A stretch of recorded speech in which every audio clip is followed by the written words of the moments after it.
Hello, and welcome to the podcast So Casted. I'm your host, Tara Lockett. On today's episode, we will discuss the topic, the kept promise. But I'll ask you, how many of you remember your junior high school years? Ooh, I know that might take some of us back, and there might take some of us not too far back. And you know what? You might know someone that's there right now. I want to share a quote. It's a quote by Maya Angelou. Fear, and I quote, "It has caused a lot of problems in this world, but it has not solved one yet." Junior high school or going into junior high school is a very trying time for young people. We need to keep that in mind when we are handing out mercy, love, and grace. But for me, it was difficult. It was dark still. But I had the kept promise. 4 years after my experience, 1981, I decided I will not let this ever happen again. 4 years later. And the beautiful thing about that was my mind at this time, at 12, I was focused so much on basketball. Basketball, the beautiful game of basketball, it definitely helped me through the dark years. The sports, it was like a saving grace to my soul. It was the opportunity to get out that energy, to let that energy get out. That worked for me, and I didn't even know it was happening.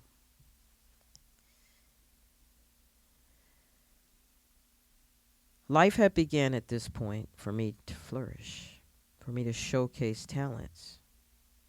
In my mind, I was hungering and thirsting for a 4-year ride. I'm going to make it out. I'm going to be somebody. That was my attitude.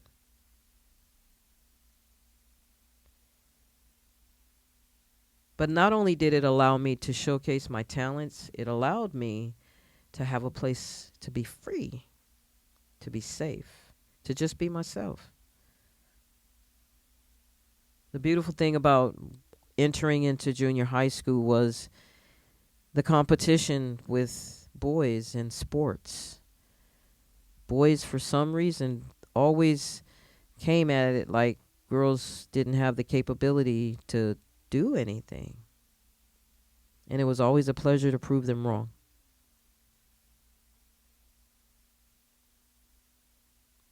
The interesting thing is, knowing now what I know about mental health, I understand that my flower definitely would have been different.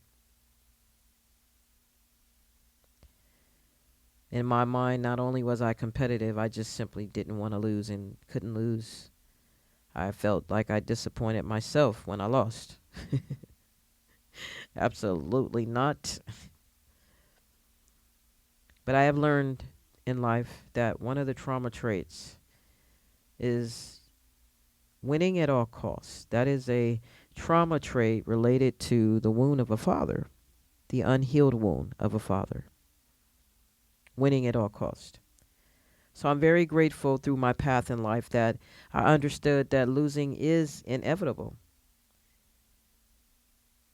After all, I did understand what it felt like to lose.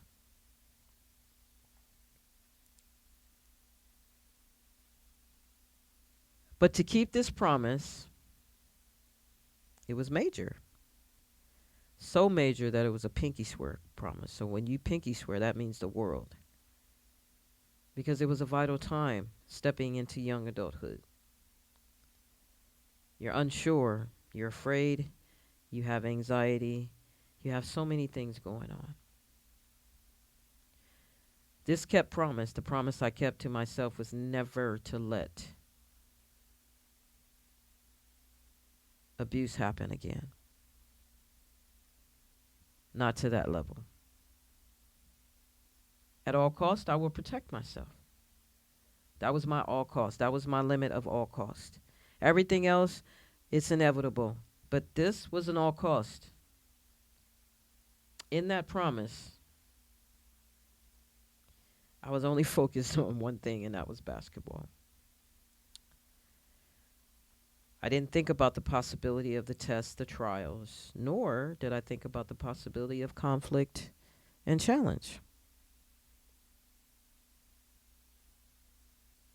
But I did have a promise to myself, and I had a heart of determination. I was a preteen with a mental health issue, not knowing that I had a mental health issue because it wasn't understood. No one understand you, so that's all your mind tells you. No one's gonna get you. No one understands you. You're not important. And if anyone knows a teenager, or maybe a teenager's listening to my voice, you are value. Each one of you. Indifferent, doesn't matter. We're not all supposed to be the same. Embrace your uniqueness.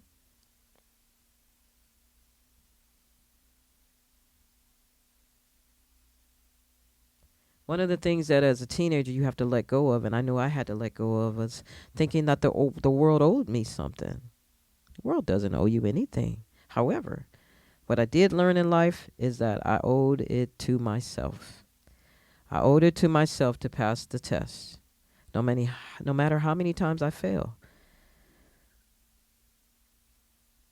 I owed it to myself to know that conflict will come.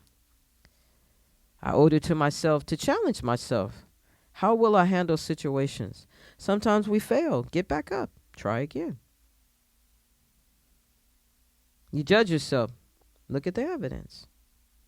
Be empathetic on yourself. Be human, because that's just what you are. That beautiful thing called human. Full of mistakes, full of triumphs. Ask yourself, was I right? Was I wrong? You be the owner of you. You be the CEO of you. That's another topic. But you owe it to yourself in life to remember your kept promise. For me, I remember my kept promise. It's kept me to this day. A lot of times we're not aware that we are full of a mental constipation. It's a mental constipation. What is that? That is thoughts and things that we refuse to deal with that just circle in our mind. It's like a movie. It plays and it plays and it plays and it plays, and you agree with it. And before you know it, you believe it. And before you know it, your life has still gone nowhere. This is the opportunity for you to cast it. Cast out that mental constipation. Let's clear the mind so that way you can make room for dreams, goals, healing the wounds. They're there. We have wounds. Mother wounds, father wounds, trauma. We have those things. The most important thing is that we take the time to heal, because our mind really matters. It's about taking back power and control. And we have that ability because we have control of our mind. One fun fact as I close: we all have different stages in life. And for each stage, we will experience a test, a conflict, a challenge, and a trial. When there's conflict, there's peace. When there's a test, there's hope. When there's challenge, there's courage. And when there's a trial, you have the opportunity to evolve. But no matter what, make sure you keep going. I am your host, Tara Lockett. Until next time, take care of your mind. It matters.